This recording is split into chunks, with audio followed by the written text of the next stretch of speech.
S&P making a new weekly all-time closing high. Although we had an uninspiring day here, only up 62 basis points. The NASDAQ did finish up a modest 1.17% here and closed right on that top side trend line there. So are we looking at a breakout next week or something else? We'll talk about that and much more here. But right now, NASDAQ with a pretty good move.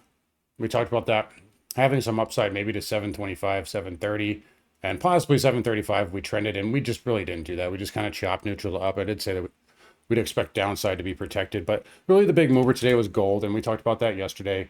And this is a very nice trade for us in the trading room. Also had this with the swing trades as well, up 2%. So a huge move for gold, and I think it's up like 5 to 7% or something like that on the week, which for gold is a very big move here. And we did clear that 4,200 handle on a weekly close. Also silver clearing the 50 MA and closing above that. So a very nice move there as well. We also had some silver futures.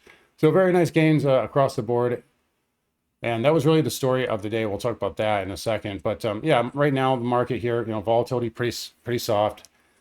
Still seeing a lot of, it seems like there's some kind of skepticism here with the market not following through yet. But again, we still had the diamond, at a 3 standard deviation, which is like ridiculous.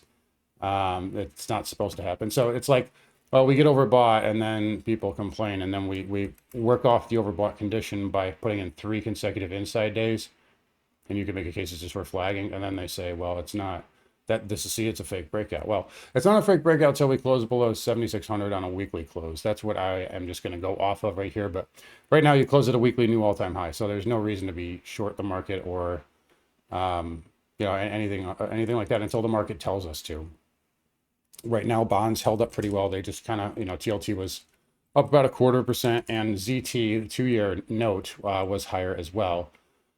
Specifically, what I noticed today was first of all, rate hike odds went way down, and if we look at the 3-month, I don't think that we'd be looking at a September pause here for sure, right? So if this here ends up being a lower high, then we're looking at a September pause for sure.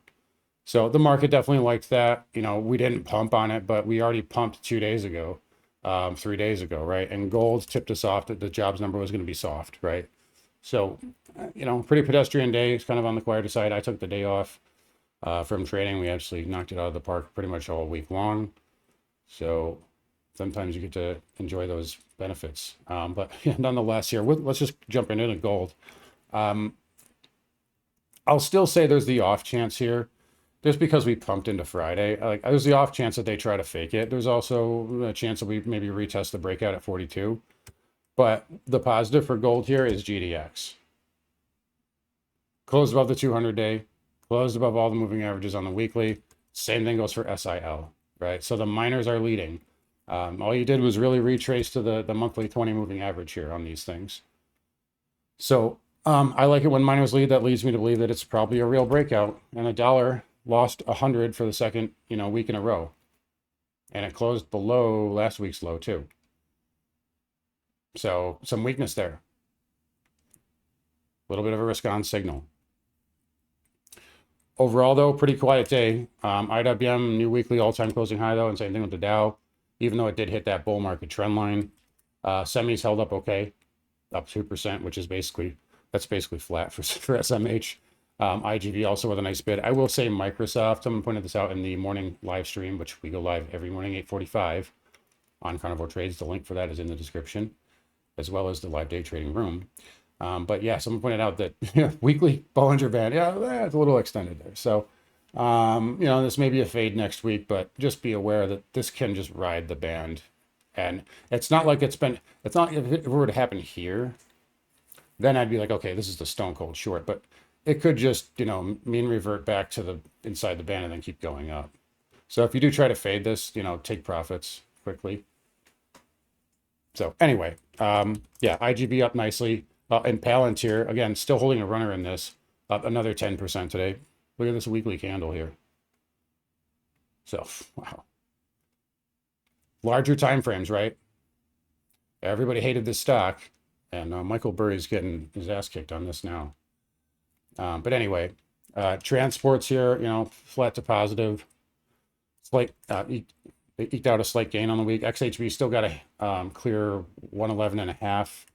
IYR bounced today, and it held the weekly breakout level. XLF, new weekly all-time closing high. It didn't, I don't think we got above, well, we closed exactly to the penny at last week's high.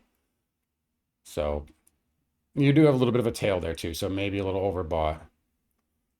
KRE close to new all-time highs, didn't quite get there. And broker dealers, same kind of deal. So a little bit of a dip yesterday and back to a flat day today. Oil down 28 cents. There's nothing here for me. You know, if you lose 75, it's going to go down to 70, maybe pierce to 200. You know, if you can clear 84, 85, then I think you can try to, you know, put in a higher high, and then you can hope for a higher low there. That's really it right now. XLE, you know, down 1%. That's hanging in there though. And XOP and OIH, same kind of deal. But you know, they outperformed spot crude this week. I'll say that. So we mentioned the dollar. We mentioned metals. PL still hammering on 1800, and then PA hammering on 14. But it did, you know, it had that nice breakout. That was the first one to kind of do it. And we had copper here. That pulled back. Did that just pull back now? Interesting. I thought I saw it up more earlier, but it still is a new weekly all-time closing high for what it's worth. Bitcoin, yeah, Bitcoin did nothing. Yeah, what else is new, right? It did break out of this little wedge here. Still got more work to do if we want to turn this inverse head and shoulders and trigger it. I will say, outside of that though, there's a pretty, I mean, like on a macro scale here, you have a ridiculous tightening range here. So we'll see if you know, they take this you know, down one more time, or you know, I mean, like it's on the top side, so it's going to choose here. So pretty cool stuff there. But overall, still very quiet in Bitcoin lands right now. Anyway, S&P here, it's a weekly all-time closing high, and the market's in an uptrend, so we'll leave it at that for now. But anyways, guys, with that said, I will step aside. You guys take care. Have a great weekend. Come find me on carnivoretrades.com, and we'll see you guys all next week.